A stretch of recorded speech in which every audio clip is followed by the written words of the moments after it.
Good evening, everybody.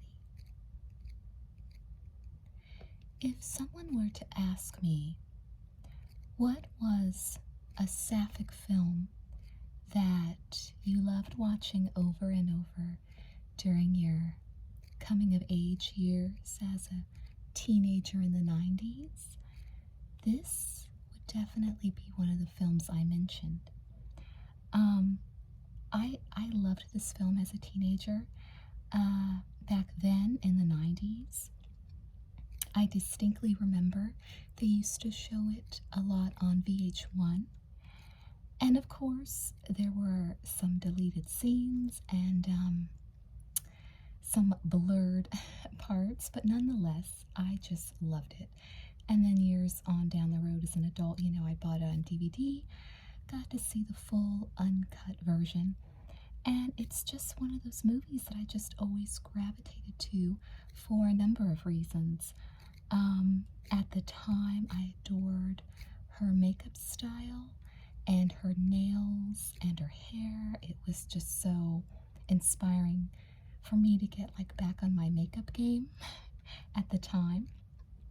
Because I guess I started wearing makeup in junior high, so by the time this movie came out, I've been wearing it for a number of years. And then also, I think subconsciously, I could always relate to the sapphic theme. Are they going to or are they not between Crystal and Nomi? And because I always, I knew that about myself, but at the same time, it wasn't something that I put a label on or vocalized, but movies like that I definitely gravitated towards. So it was a sapphic classic for me. This book is called Portrait of a Film, and it is written by the director. It's a very rare book, and I was very fortunate a while ago to get it for a reasonable price, but I've seen it go for hundreds of dollars, and I didn't pay anywhere near that. So I'm just glad to have my hands on a copy, and I just thought we would do a complete read-through of it today, show you the pictures, and just read it. And it's basically, I wouldn't say it's a review, it's basically a behind the scenes, just from his viewpoint, what the director meant for the movie, how it was directing it, what his inspirations were, everything that you would want to know about Showgirls. And so I just thought that would be a great thing to share with you because it definitely goes with my theme, my channel's theme, which is definitely 20th century and my coming of age years and also sapphic topics. So all the way around, it's just a great book to share with you. So let's get into it. This is the first page. There's just a lot of great photography in it, scenes from the film that you will recognize. It's art, really, And the next page is the title page, and of course with a scene from the film which you all recognize as one of their stage productions. And then the contents page with lovely Nomi up there in a wig.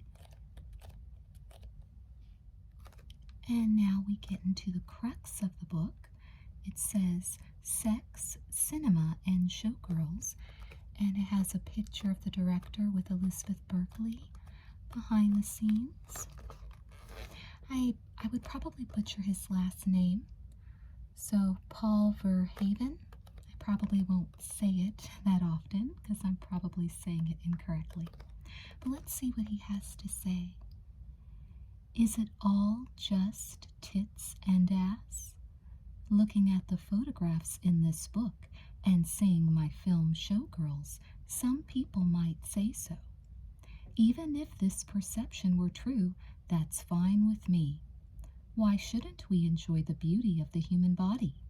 Like it or not, we are biologically destined to enjoy sexual attraction as the means by which we continue the species.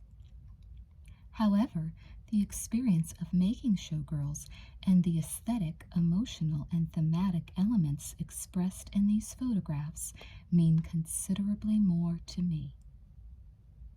The four diverse approaches to photography presented in this book are the result of my desire to find visual artists whose talents might best reflect the themes and values of Showgirls, and to present a published record of my film that offers a creative vision of its own. I selected each photographer for their particular strengths and interests. Douglas Kirkland expresses almost classical understanding of the endless possibilities of the nude human body. Throughout his career, he has returned over and over to this subject with beautiful men and women. I am impressed by his work in general, and I remembered some sessions he shot with Marilyn Monroe that made me think of him for this Showgirls project. Bettina Rhymes has been one of my favorite photographers for several years. She shot the poster image for Basic Instinct and some particularly evocative pictures of Michael Douglas and Sharon Stone. Her sense of stylized eroticism is unique and exciting. Mary Ellen Mark is, of course, regarded as one of the finest photographers in the world. Her unmistakable gritty documentary style appeals to me and seems right for Showgirls. Happily, she had worked previously with my producer, Alan Marshall, on Fame, and he helped me to persuade her to work on this project. I particularly like the fact that she works frequently in black and white, and her photographs of the cast are remarkable portraits. Murray Close is widely regarded as one of the best still photographers working in the motion picture business. He captures images from our work on the set that closely parallel what you see on the screen, both in detail and spirit. As a young Dutchman, I was entranced by American musical films, and the opportunity to direct one has been the fulfillment of a lifelong dream. Because the project emerged so quickly, and because the actors are primarily young people who have not yet become Hollywood megastars, parts of my work on this production reminded me of the exhilarating, hurried time when I began to make movies in Holland in the 70s.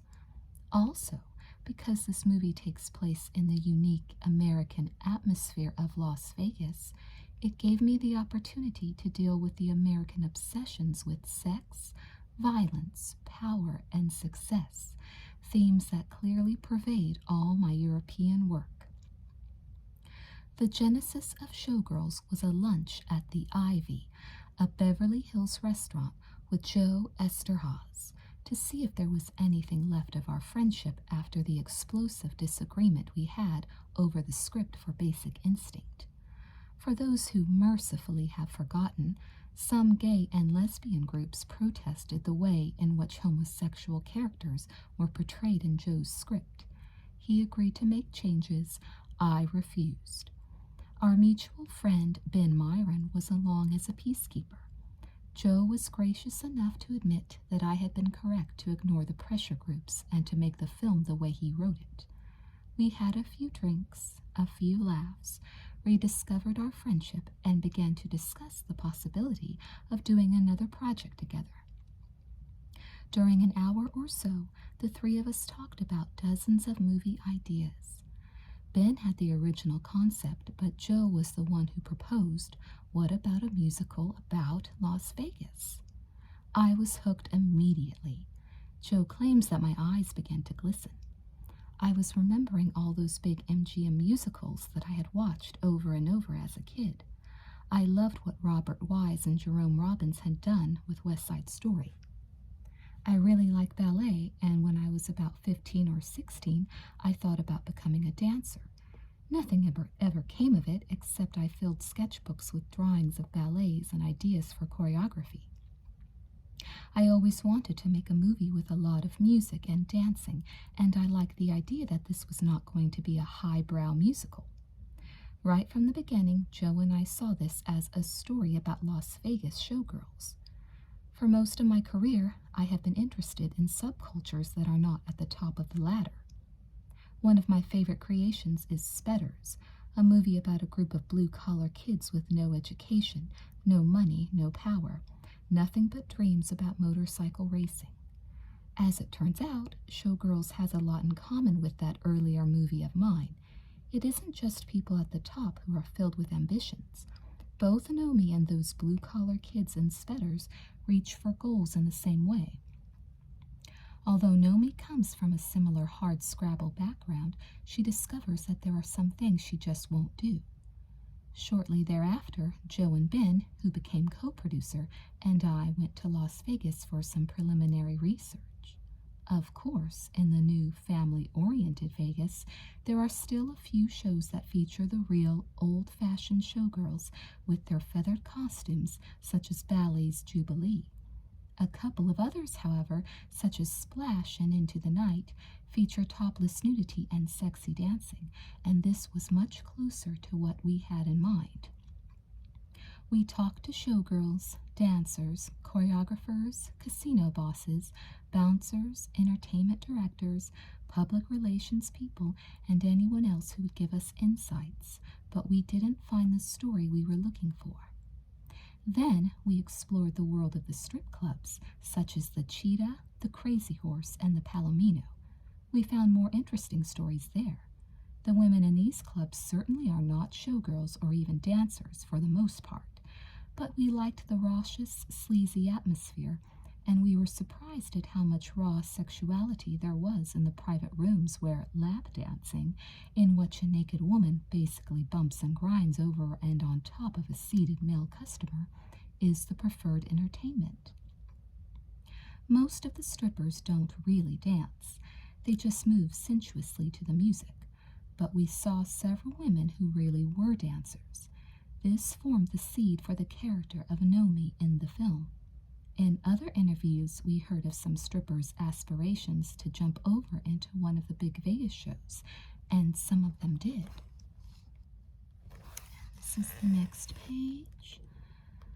I believe that is Crystal jumping out. Looks like she's coming out of a volcano. Some of the women we talked with had very strong personalities, real fuck you attitudes. They were difficult to deal with and had sharp tongues, but out of their collective voices we heard a character developing. Realizing that some dancers used sexual relationships to get the top spots in the big Vegas shows, Joe then quickly made the leap to a story about a young unknown who will do anything to steal a job as a lead dancer in a show. We later realized that there were elements from Joe Mankiewicz's brilliant 1950 film All About Eve in our story. You may remember how Anne Baxter undermines Betty Davis in that movie. Out of all of this emerged a film about a young woman with a disturbed background that is not revealed until the end of the picture. Her name is Nomi, and she goes to Las Vegas with the dream of becoming a dancer in one of the big shows. She has to begin in one of the strip clubs, in which she claws and manipulates her way up to the ladder of success. She uses her strange and complex relationship with Crystal, the lead dancer in the biggest show, to get what she wants. And she discovers that at each rung of the ladder, she has to pay a higher and higher price for what she is getting. Ultimately, she refuses to pay with her soul. Joe Esterhaus calls it the dark side of the American dream. At first, I thought of West Side Story and Flashdance as the musical inspirations for this movie. The choreography in West Side Story was innovative in 1961, and it still holds up. Flashdance is a story about a strong-willed girl who wants to dance, and of course, that was one of the first projects for which Joe Esterhaus received writing credit. More important, it was the first theatrical film to use music video techniques in both dramatic and dance sequences. The more I thought about it, however, the more I realized that Showgirls would have to be more extravagant, more excessive in the big productions. After all, this is a Las Vegas show. It takes place in a town where everyday sights are a giant pyramid, an erupting volcano, white tigers, and acres of neon so bright it looks like daytime at midnight. People are winning and losing millions of dollars on the turn of a card. It is literally a completely extravagant town. The Hollywood version of a Las Vegas production number has to dazzle moviegoers who have seen the real thing. For cinematic style, I wanted a very free, fluid look, something that would work with all of the movement and spectacle of the story. I ended up studying Federico Fellini's 8½, and Orson Welles' Touch of Evil for inspiration. Fellini moves so fluidly through that movie and does so much with the camera that I learn something new every time I see it. Touch of Evil is a film noir that is very much choreographed for the camera. When the camera makes the moves, the actors are all choreographed in a way that the camera can go from here to there, passing through the different angles that the director had in mind, all done so beautifully you don't notice unless you are really looking for it. Although they didn't have the technology, in fact, I can't figure out how they did some of the camera moves, the technique is very much what we do with Steadicam today. Probably 70% of Showgirls was shot with Steadicam. Larry McConkey was my first camera operator and Steadicam operator. He and Jost Ficano, my director of photography, who had used a similar technique in Soldier of Orange, and especially in Dawes Boot, helped me get that loose feeling I wanted. On the screen, it appears as though the camera is following the actors, as it might do in a cinema verite documentary. In fact, the actors are moved or choreographed by me so that the camera can move when and where I want it to go. The actors handled some complex moves and some detailed choreography, and Larry gave them a lot of freedom to work within those moves. Basically, you never see the camera moving without being motivated by an actor, but I have choreographed the actors so that the camera can find a new angle. It is a technique that always uses the movement of the actor to camouflage the movement of the camera. Alfred Hitchcock, who is another director I admire greatly, sometimes used that technique during his middle years. Of course, it was more complicated for him, as the Steadicam did not exist, and he had to do all those camera moves on a dolly, but the choreography was the same. You can see a lot of Hitchcock influence in Basic Instinct, but not so much in Showgirls. There is a scene, however, in which Crystal and Naomi are talking in a restaurant at Caesar's Forum shopping mall, where I steal from North by Northwest. If you recall the scene between Cary Grant and Eva Marie Saint on the train, he shoots first over the shoulders and then moves closer and closer in a very simple and elegant way. That's one of my favorite dialogue scenes in all of movie making, and I borrowed from it shamelessly. An aspect of filmmaking that I think you see clearly in Showgirls is the potential for expressing emotion through movement. When I was a young man, I wanted to be a painter because I see painting as such a great expressive medium, a way to put a deeper sense of yourself, of your emotions, on canvas with the use of only a brush and some tubes of paint. Then, when I got a movie camera from my uncle, I moved slowly from painting to filmmaking over a period of 5 or 6 years, during which time I see how I could use the camera like a brush, to use movement to express emotion. If you look at the latter films of Sergei Einstein, such as Ivan the Terrible, you can see how he stylized the movement of the actors to express emotion, using the static framing to provide a measure for that movement. European filmmakers have explored the possibilities of painting with the camera more than Americans, because their movies are much more based on psychology rather than storytelling. The Hollywood formula of 3 acts with a precise dramatic structure is so drummed into young filmmakers in the United States that they find it difficult to think in other terms. Most of the so-called masterpieces of European cinema cannot be understood in those terms at all. Movies by people such as Truffaut and Fellini are essentially nonlinear. There's no second or third act in La Dolce Vita because the film doesn't develop that way. It's much more like music, in that it moves from allegro to allegretto to adagio, and so on. It follows feelings, emotional lines, rather than plot lines. Having said this, I have to confess that, in general, I would rather watch American movies than European movies, which are generally too slow-paced for me. Also, by now I've learned to like more dramatic structure than European films allow for. The first time I read Joe's script for Showgirls, I knew that I could not make this film in a way to satisfy myself ethically and artistically, and at the same time satisfy the normal studio requirement that a director must meet the MPAA rating board minimum standards for an R rating. We knew rather early in the development of this movie that sexuality and sexual power would be one of the core dramatic issues, but we didn't think in terms of ratings.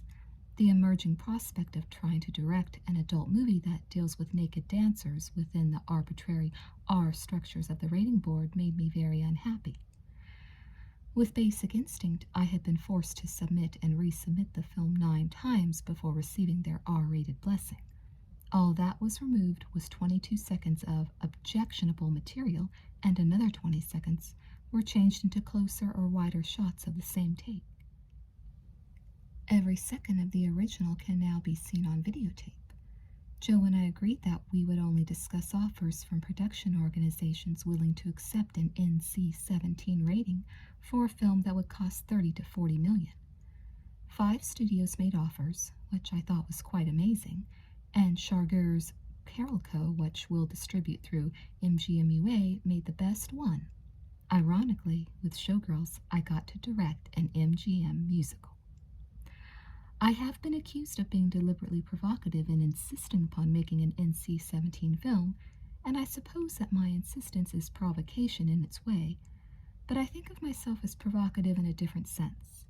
As a director who explores the difference between reality and the way in which we usually see reality portrayed.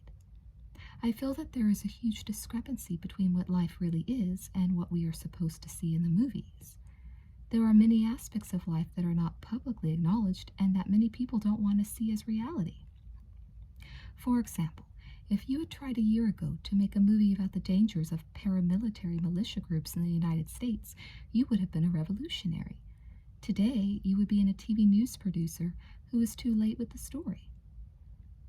There are a large number of other social and political facts in this country that are quietly ignored, and perhaps the most obvious one is sexual behavior.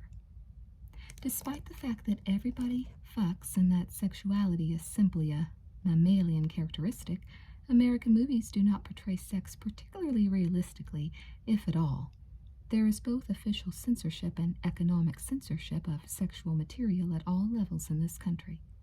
Strangely enough, even hate speech and the stockpiling of military weaponry is better protected than sexual information. In a nation that prides itself on openness and the freedoms guaranteed in the Bill of Rights, I think that the First Amendment is one of the cornerstones of democracy, a true sign of strength.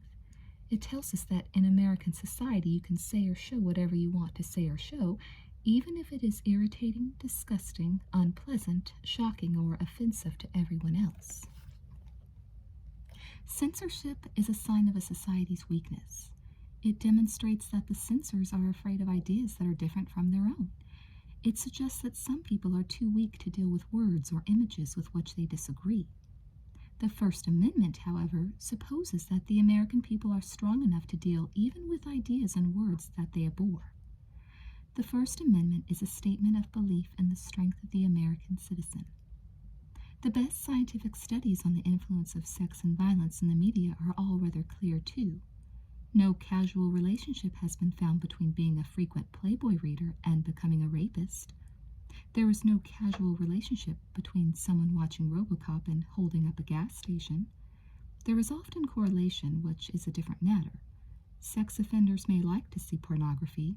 People prone to violence may like violent movies, but that doesn't mean that one causes the other. In my films, I hold a mirror up to life. What you see is the sex and the violence that already exists in modern societies. But of course, I sometimes push beyond the framework of reality because that's my pleasure. Politicians attack Hollywood because they, and perhaps the American public, don't want to look at the real problems. The big problems are in the American social structure: crime, drugs, the urban environment, poverty, lack of education, and the availability of guns. The politicians don't deal too much with those problems. It is much easier to blame Hollywood for causing decadence in America's society. which seems heartless and cynical.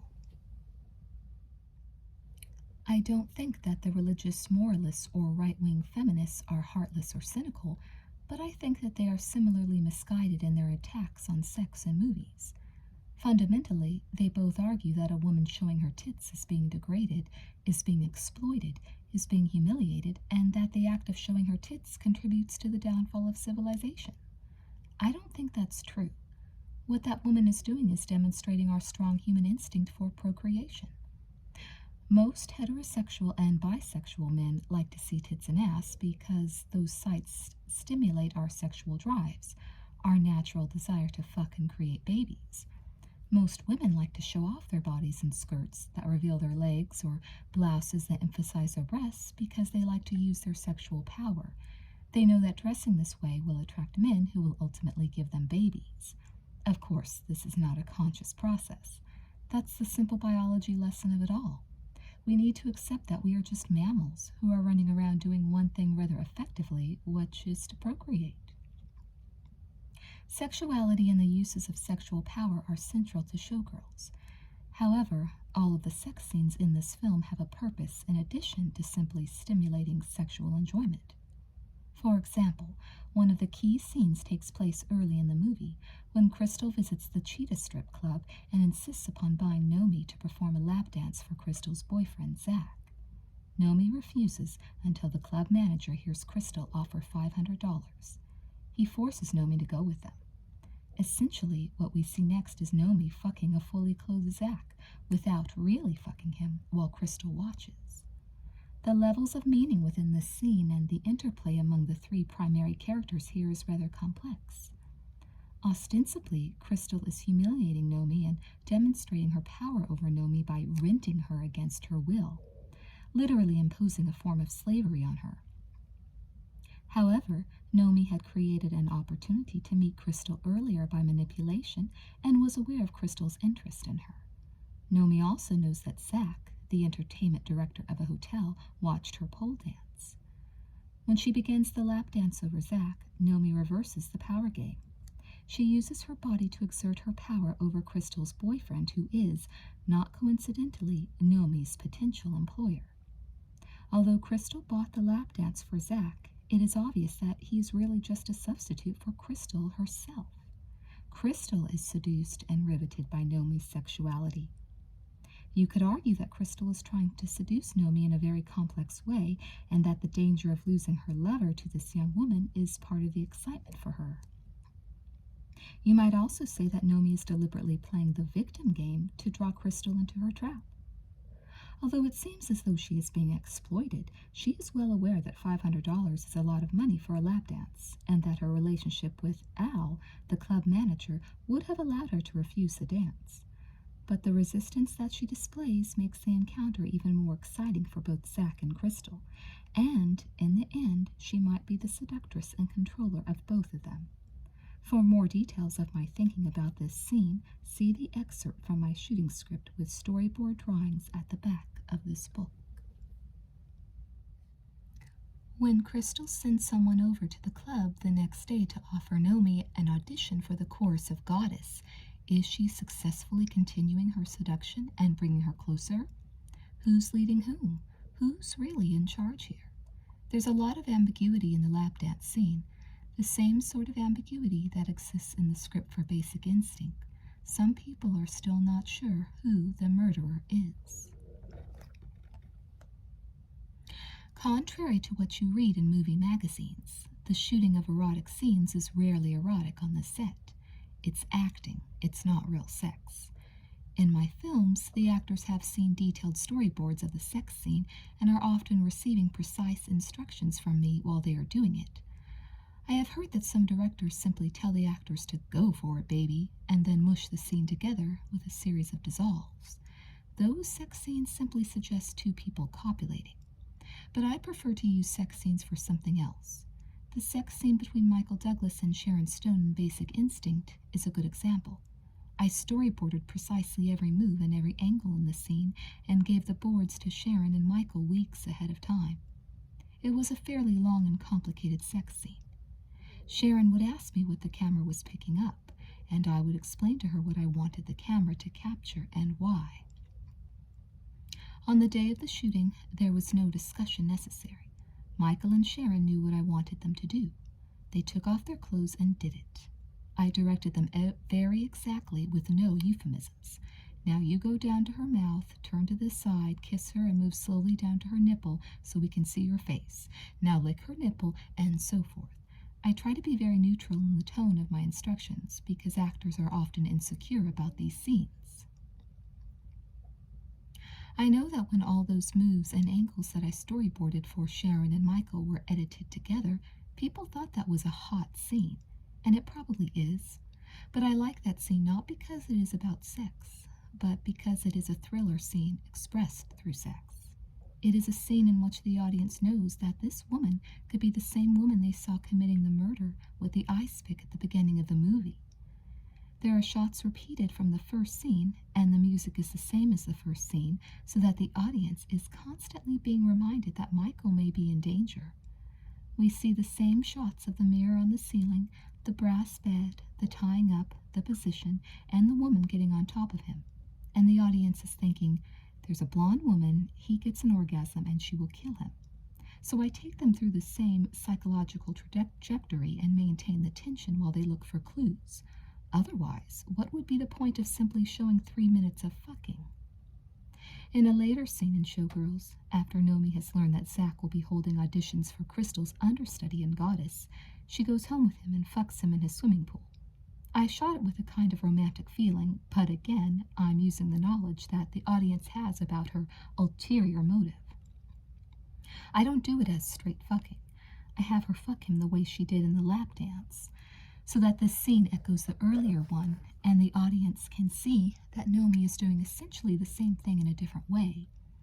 It is camouflaged as a romantic sex scene, but the audience emotionally absorbs that it is about something else, and they gain another insight into her character. Nomi plays at being innocent, but proves to be quite calculating and manipulative. She also appears to be willing to pay any price for success, but eventually she finds the tab too high. Crystal has it all and likes to play with fire. Does she realize how much she endangers her life when she toys with Nomi? Zach helps both of them and fucks both of them and is used by both of them. As the three of them swirl around in this intricate dance, their motives become more and more ambiguous. Like most of us, I believe that these three characters are not entirely sure of their own motivations. I'm fascinated by that lack of clarity. The human mind is not a normal computer, and people are often unaware of their own motives. In some ways, that is the essence of life for me. We want things desperately, but we don't know exactly why we want them. I think that we are propelled by ideas and motivations that are often beyond our consciousness. We cannot pin these hidden drives down. You cannot say exactly what it is. It is as if there is no real reality. There are many realities. And there's the director with the actress that played Penny. On the page prior, I forgot to point out that this is, of course, Gina Gershon as Crystal. And then this is Gina Rivera as Molly. One explanation of my interests as a filmmaker is that I was trained as a mathematician at the University of Leiden in Holland. I studied mathematical physics and completed my doctorate in mathematics with a special concentration on the general theory of relativity. From a physicist's point of view, there is no single reality. There are many realities coexisting at one time. This is part of my philosophy of life, and I suppose it is also a continuous theme in my films. Even in an action movie such as Total Recall, I enjoy developing the idea that Arnold Schwarzenegger and the audience were experiencing two realities simultaneously, and both are consistent throughout the movie. Is Arnold in a dream, or is it real? Did he save Mars, or is he still sitting in the machine dreaming? It is my own feeling that both versions of reality are true. There are similar levels of reality in RoboCop and Basic Instinct, and certainly in Showgirls. Nomi is an interesting character to me because she appears to be an ordinary pretty girl and yet has many sides. She seems willing to do anything to achieve her goals, but makes a moral choice in the end. She is a particularly rich character because she is a shadowy one. When Crystal tells her, "We're all whores, darlin'," she doesn't realize that she is pressing a hot button for Nomi. We discover that Nomi had been a prostitute after her parents were killed, so that words such as whore or mother cause her to react. She's linked traumatically to that word whore because that is the path she is trying to escape. The movie is partly about just how far she will go. When Nomi's friend Molly is raped at a party and no one in that tight Las Vegas show business world is willing to defend her or even speak up on her behalf, Nomi reaches the breaking point. My interpretation of her character would be that she has accepted the exploitation of herself and played by their amoral rules because she feels strongly enough to turn the tables, to defend herself. It is only when she sees the cruelty of those Vegas rules applied to a defenseless person such as Molly that her ethical sense is awakened. Molly may be the only truly decent person in the whole movie. She is certainly the ethical center of the story. All of the men are sleazy and dominating. Most of the other women have their own hungry agendas. Molly is the only person who is sincerely concerned about Nomi, who sees her talent, supports her, and then sees her going down the road of corruption. She warns Nomi not to let herself be sucked into it. When Nomi pushes Crystal from the staircase, she crosses a line. Molly turns her back on Nomi. Even then, Nomi pursues her goals. It is only when Nomi sees her friend hurt and deserted by the rest of the Vegas pact that she realizes that if she accepts this completely corrupt society, she would accept anything. It is the last step towards sacrificing her soul. There are many parallels between Showgirls and Keetje Tippel, a film I made in Holland in 1975. Keetje, or Katie, comes with her family to Amsterdam to find her fortune. In this rather Dickensian story, set in the 19th century, Katie starts as a prostitute, then becomes a nude model, and finally marries a charming opportunist played by Rutger Hauer. Eventually she loses him. Not defeated, she finds another guy who is richer and aristocratic and marries him. Katie is a country girl who comes to the big city and becomes corrupted by the world of capitalism ushered in with the Industrial Revolution. The difference between Katie and Nomi is that, although both make immoral decisions in the pursuit of success or money, Katie never looks back. She just gets richer and richer without having ethical qualms. In the last scene in the movie, in which Katie is licking the blood from the wound on this rich guy's head, she is literally sucking him dry, like a vampire. It is a harsh but honest view of life. Because Nomi finally rejects the corrupt world that is offering her success for her soul, she is saved, redeemed. It is sort of a Christian morality tale. As she picks up her bags and is hitchhiking out of Las Vegas, the guy who gives her a ride asks her what she won. She answers, "Me." Despite all of the manipulative and immoral things she did, she emerges with her dignity and is off to another life with a clean slate. As I think about it, this is a very American vision, a tale of redemption. In reality, most people who are willing to compromise everything and finally have the prize in their hands don't throw it away as Nomi does. They behave much more like Katie Tippel, or like the girl at the end of Spedders, who starts to build her fortune on the ruins of the young man who has just committed suicide. They take the money and don't look back. This theme of redemption is part of American mythology. American movies are filled with these fairy tales in which everything comes out right and everybody goes to the seashore. It is an illusion that is supported by the whole culture and is probably part of the larger unwillingness to look at unpleasant realities. Of course, my American movies reflect that mythology of redemption too. I have been living and working in the United States for almost a decade, and I can see changes in my attitudes, my life, and my films. It is inevitable that I am becoming Americanized. If you look at the difference between the films Alfred Hitchcock made in England and the ones he made in the United States, you can see the same sort of change. I am sure that it was not something he tried to do. It's something that just happens. When your surroundings change you, your perceptions also change, as do your interests and your rhythms. I have a much different rhythm when I work here than when I worked in Holland. In my country, things are much grayer. In the United States, there is more contrast, more social and political tension, more drama, more fun. I suppose that if my films reflect that tension, and even if they provoke strong responses, I fulfill some function as an artist, perhaps now as an American artist. And then on the next page, we're starting a new chapter, a new section. It's called Goddesses, and it says Douglas Kirkland, and he is one of the photographers. And as you can see, there's a picture of the beautiful Crystal and doing one of her performances.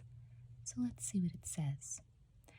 So this, I believe, is going to be, I guess it's still from the perspective of the director. I remember when I was 15 years old in high school in Holland, my art teacher was talking about one of Manet's nudes, and he said, "A woman's breast is the most beautiful thing in the world." Now, at that age, I had never touched a woman's breast. I had seen them in paintings and in pornographic magazines, but I'll never forget that his words struck me as absolutely true. Breasts have a most wonderful shape. That could be an aesthetic response or a Freudian one. Maybe it's just a biological instinct, but out of whatever drives or motivations, I find the female body absolutely beautiful. Every female body is beautiful. Douglas Kirkland's photographs capture the excitement and the extravagance of the first Goddess dance number in our fantasy Las Vegas show. The original seed of the idea for this scene came from Joe Esterhazy. Joe and I were asked by Chanel to do a commercial for them after they saw Basic Instinct. One of his proposals was a couple in wonderful clothes in front of a volcano in Hawaii that would be erupting. The commercial was never made, but perhaps seeing the volcano in front of the Mirage Hotel in Las Vegas reminded him of the concept again, and he incorporated it into this huge dance extravaganza. This dance number begins with a volcano erupting on stage. Lava flows everywhere. The dancers are all terrified. There is chaos and panic. In the midst of all the rumbling and shaking, the earth cracks open, and out of the fiery mouth of this fissure emerges the goddess. She is a combination of all those mythological Earth mothers, and immediately the other dancers come to her for leadership. Her sense of confidence spreads among them, and they begin to dance in a more fluid, coordinated fashion. She transforms the fire of the volcano into fiery passions for herself and the other dancers. Their movements evolve into a sensual dance of celebration. I actually shot this number 3 different times in the movie. The first time is when Nomi sees the show for the first time with a sense of awe and envy for Crystal, who is starring as the goddess. Her face tells us, "Wow, I want to be there." Then, the second time you see the goddess number is when she gets into the chorus, and the third time you see it is at the end of the movie when she dances the leading role after causing Crystal to be hospitalized. I ended up shooting it all the way through 3 times, each time in a little different way. The first time, of course, it's Nomi's point of view, as she is in the middle of the audience. It's shot with a static camera, which looks from that point of view. The second time, when she goes on stage as a member of the chorus. I did this version all with a steady cam, following her on stage so that now the audience is visible behind her. The third time, I did it in yet another way. I used a crane shot with a very long pullback, starting on Nomi and pulling back slowly to see that she is now the center of the whole thing, the queen of the ball. Then I situated the book so you could see the lovely picture of Nomi that wasn't in frame just a bit ago when I had to read the writing that was on the opposite page. Beautiful photography, right? You will see as we go through that the majority of the book is a lot of photography. It's just art. And the next page again is Nomi in a wig and her goddess outfit. That, like they said, the goddess performance is seen 3 times in the film. That's correct. And the next page is just a wonderful layout of a couple of scenes of Crystal, or Crystal. And she just has a wonderful dancer's body. I really don't know the background story on Gina Gershon, but she definitely looks like a Vegas showgirl. Her physique is perfect, and these are some beautiful art photographs of her in the goddess outfit, the goddess costume, I should say. And the next page is some more another shot from the goddess performance. And of course, I will be having to blur out little bits here and there, but maybe it will inspire you to rewatch the movie. So, great photography. And again, the next page is Nomi on both the left and the right. So these are 2 different shots of her.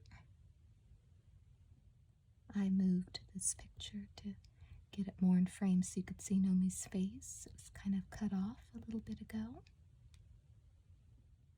And the next page is more fantastic nude art. But I'm trying to figure out, it doesn't say who they are. I was thinking the woman on the left was Elizabeth Berkley, but I'm not sure, and I don't know who this woman on the right is. They could just be random dancers from the film or random real-life showgirls. And of course, both of these shots would be Crystal from the front and from the back. Great physique she has. And now on the next page, we are starting a new section of the book. It's called Chemistry. It says Bettina Rhymes, who's one of the photographers.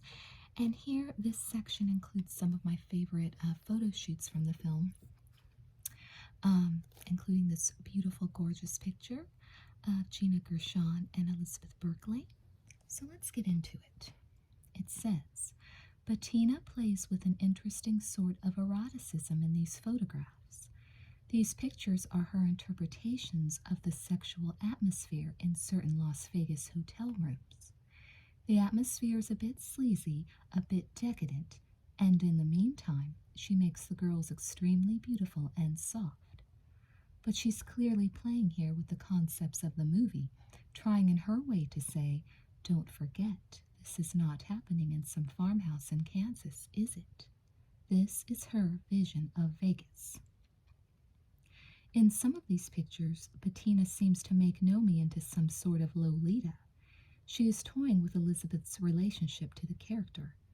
There is a great deal of innocence in Elizabeth, at least superficially. However, I'm not so sure how far she is from Nomi. I think there might be a lot of soul connection with Nomi, and especially the strengths of Nomi. Bettina is presenting her as a young girl who is playing with sex without seeming to know what the consequences would be. Look at me, look at my tits. You can even see her vagina outlined in her panties. She is acting out her sex in a sort of innocent way. All these photographs are doing that. They are saying one way, I am sexy, I am fun. You'd be amazed at the things I could do, but still playing a certain innocence. Ultimately, Nomi is not innocent at all. It's not clear if the 2 primary women characters in this movie, Nomi and Crystal, have a lesbian relationship. But they are fascinated by each other, and they have a power relationship that changes as the story evolves. Ultimately, they manifest the same bisexual component, the same potential for homosexual interest that all of us have. But more important, when these 2 women kiss each other at the end of the movie, it is an emotional moment, not a sexual one. This was the scene that I used when I tested Gina and Elizabeth together, because the chemistry had to be right. It's that chemistry that Bettina Rhymes captures in her photographs of the 2 women. It is still difficult for a lot of people to accept 2 women kissing. I want my audiences to forget all of their heterosexual predispositions and allow that scene in the film to grab the bisexual possibilities in their souls and make them surprised that they accepted it. And then I moved the picture into frame a little bit more because I had to have it out of frame when I was reading what was on the opposite page, but it's just a great shot, right, of her kind of like Lolita, the way the photographer dressed her, and it just reminds me of just the time. I remember my early high school years when this was the aesthetic for the way photographs were taken and the way people modeled and the makeup styles and everything. It just brings me back to that time. And the next page is two more shots of Nomi, Elizabeth Berkley, and fully clothed, as you can see, but again, still in this sort of Lolita-esque sort of get-up. And here's the next page, two great pictures of both the girls in a very red background. Looks like a bordello. It is just so cute. I loved this whole dynamic, like I mentioned before.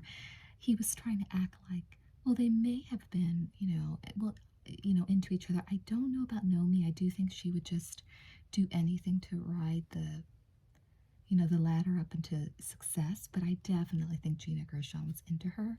Definitely think Gina Gershon was more queer than bi or straight.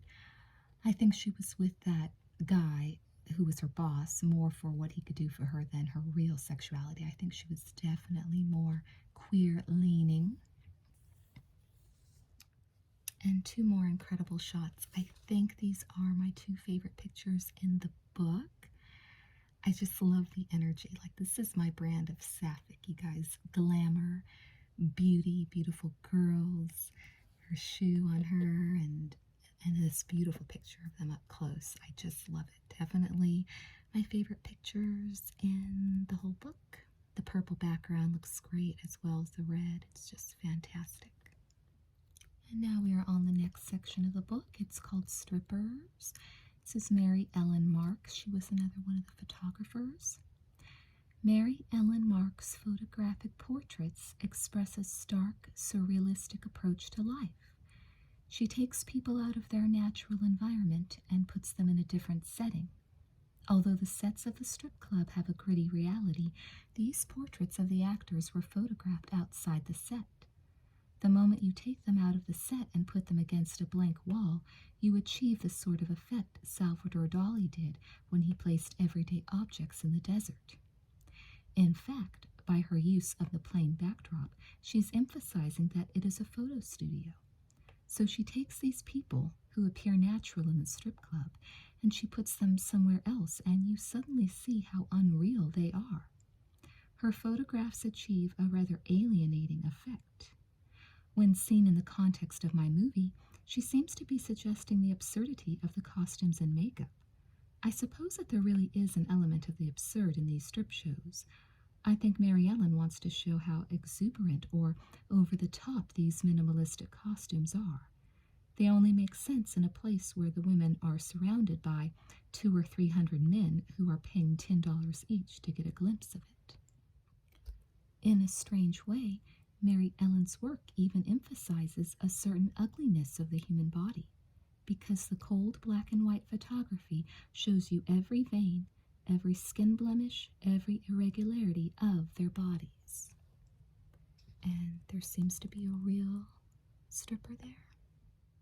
These black and white photos give the strippers their humanity back.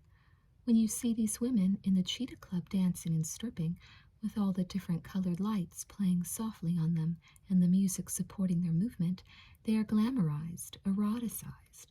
But here, as they stare directly into the camera, you are forced to examine them like butterfly specimens pinned to the display box. Because Mary Ellen's pictures of the Cheetah Club set are in black and white, they remove the eroticism of the colored lights. If you think about the displays of feathers by mating birds and of all the completely over-the-top colors in nature that are used in various mating rituals, you understand why the colored lights are in strip clubs. You take the colors out, and suddenly the dancers lose their sexual innuendo and become human beings. By posing the dancers and freezing them, Mary Ellen makes us see them in a different way yet again. They are supposed to be moving, because stripping is, of course, moving and dancing. It's all showing sexual curves continuously from constantly changing perspectives. Playing with that movement all the time on stage and changing it every split second is the stimulus. There is a different light playing on a different part of the body each moment, so the body is continuously showing its erotic aspects as much as possible while stripping. When you stop the action in a photograph, suddenly the body is frozen in one position, seen from just one static angle. Again, the effect is alienating. Mary Ellen tried to capture the essence of the movie in these photographs. They are posed for her camera. Most of them are not shots that appear in the movie. I think that she tried to capture the emotion of the movie and translate it into photographs so that people who have seen the movie can say, yeah, that's what it's all about. So I reposition the picture so you can see better. These are the real dancers from the Cheetah Club that are in this stark photo session that I just described. How without all the bells and whistles, it's really a different vibe, isn't it? And here's the strippers again on the left. I'm not sure who the man is, they didn't say. Over here, some more. Again, these are not showgirls, these are the strippers, because the film was like inspired by a combination of both. And again, some more photography. Yeah, it's great art, you know, it's slice of life. Oh, I forgot to mention that's James, the character from the film. The actor, his real name is Glenn Plummer, I believe it says. Glenn Plummer. And this is, of course, the incredible Nomi, that iconic scene of her stripping.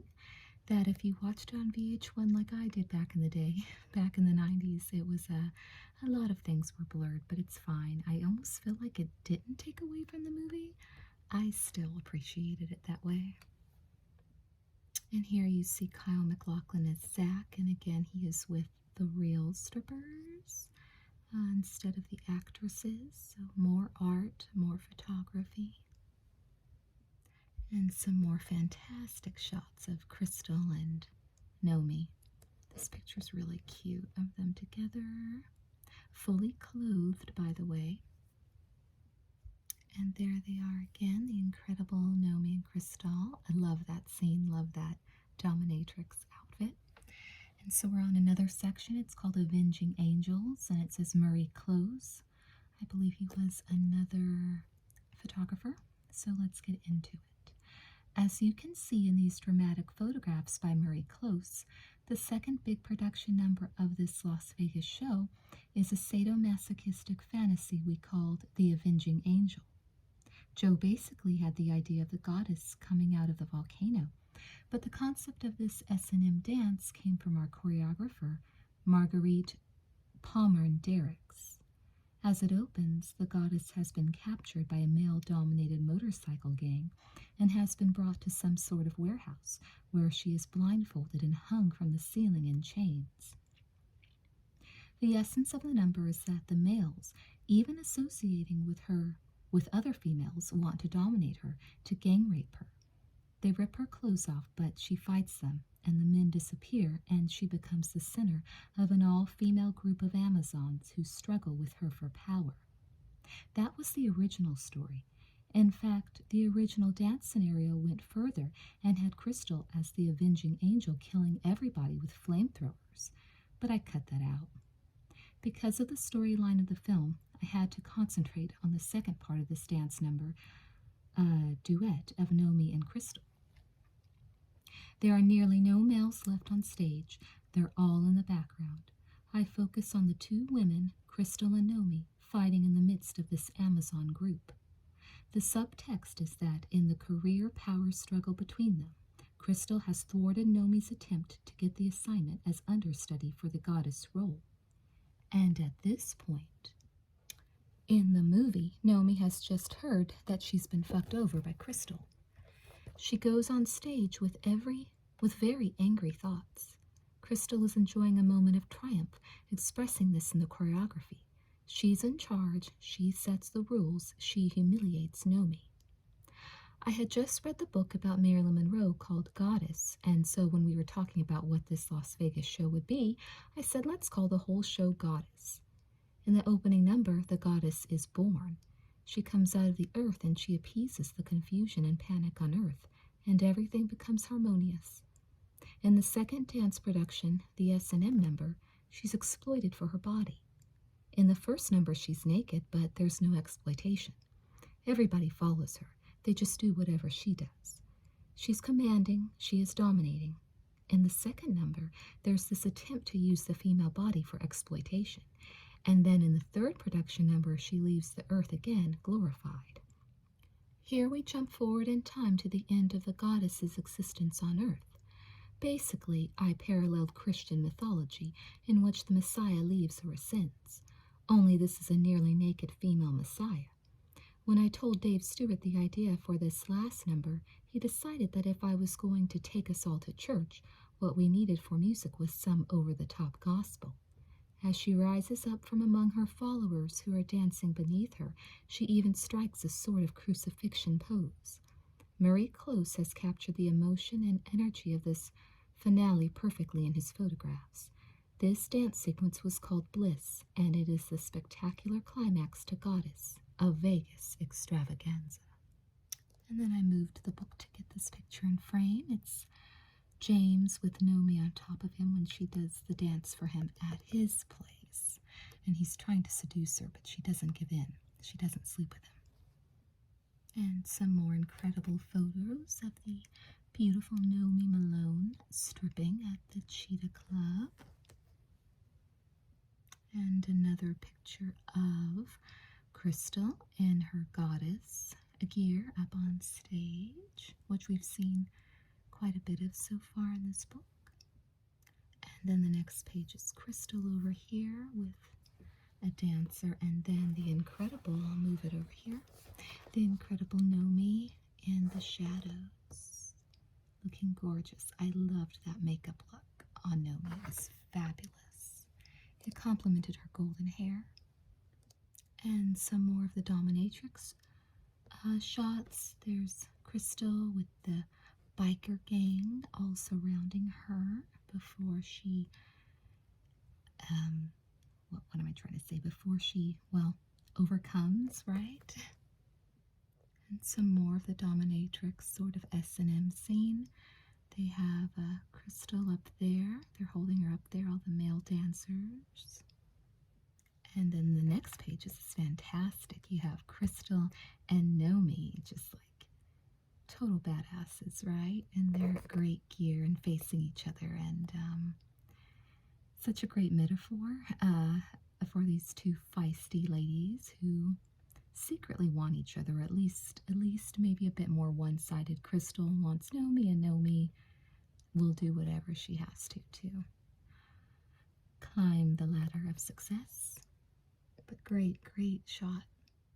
And of course, fantastic picture of the two leading ladies, and then there seem to be two other background dancers doing the same pose on the left of the page. And then when we look at the right picture, it is Crystal again in the goddess, her goddess role, which they are trying to fire her from because they believe, well, she's in her 40s, probably her mid-40s, and they're trying to replace her with a younger model. But she still looks so fantastic. And then there's Naomi center stage in the goddess production. Pretty much fully clothed, but I guess the tops are a bit see-through.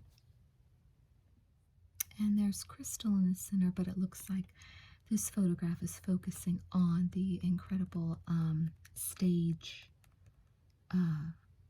all of the props and the way they've set up the stage. That's the main focus rather than the people in this picture. And now we're on to the next section. This might be the last section. Let's see. It's called Shooting the Script. And Naomi looks just gorgeous over here in this picture. It says, normally when I direct a movie, I make detailed drawings of each scene of the script and sequence, indicating the type of shots, the angles, and the way in which I envision the shots being edited together. This process, called storyboarding, produces a sort of lengthy cartoon strip of the whole movie. I conceptualize visually, and the process of making these drawings helps me to think through every step in the making of a film. When I directed The Fourth Man, all of the storyboards were completed before we started shooting, and I have had the luxury of elaborate storyboards on all my American movies. However, with Showgirls, we were rushed into production, and there was no time to prepare storyboards in advance. I ended up making the drawings right in my script before the next day's shooting on a day-to-day basis. What you see in these 4 sample pages is a sort of sketchbook, a visual diary of my thoughts about how this film should come together. Actually, I am just as happy that I did not make my usual detailed preparations in this case. I think it might have been unnecessary and perhaps even hampering to be too precise and too clear from the beginning. I was working with a cast with many young actors I had not worked with before, and I was not sure how far I could push them in certain directions. So I tried to use my knowledge of the people who I was working with as I created the storyboards each day. Day by day I felt better because I could see how the actors worked together and how they looked through the lens, and I used that in the drawings. It was a kind of direct feedback that I never tried before. I could integrate my feelings about who they were and how they behaved into the drawings. Each night, before or after dinner, I sat down with my script and spent an hour or so creating the storyboards for the next day's shooting.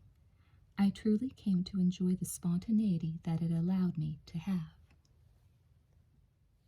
Another advantage this daily exercise gave me was that I knew the locations or the sets I would be working on, so I had in my mind very clear images of where I would be shooting the actors.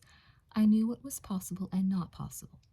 For example, I watched the carpenters building the sets for the Cheetah Strip Club because they were working in the studio next to me. I saw how they did it, and I knew exactly where I needed my camera setups. I would know the lights already, more or less, and I would know where the poles for the pole dance were. The construction of the whole thing would be clear to me so I could storyboard it carefully. Sometimes you prepare all your shots in advance and then discover that you can't shoot what you had imagined because the situation is against you. The corner you wanted is not on the left, it's on the right. You want to move the camera this way but find out it has to go that way. If you start your storyboards 3 or 4 months before you're shooting, there are plenty of things that will have to change on the set. But that was rarely the case with this movie. Each night, I would just eat something and sketch the scenes for the next day and enjoy myself. So there's some of the storyboards. And the next page is more storyboards, more of his sketches. His kind of messy but interesting sketches. And then this page is just giving credit to the photographers and doing little bios on them as well as pictures of them with the actors, which is interesting, fantastic. And then the last page is again a little bio on the director, as well as this great print ad of Nomi dancing. And it has, of course, it's like the poster with all the information that you would see on, posters advertising films. And then the very last page is Crystal again, and the beautiful stage, and the back of the book and the front are very glossy, so you see a lot of reflections and just a lot of great photographs, some of the best shots from the book. Probably my favorite. I love that one. And Nomi and Crystal. Those were what the film was about, right? The best characters. And so we are through.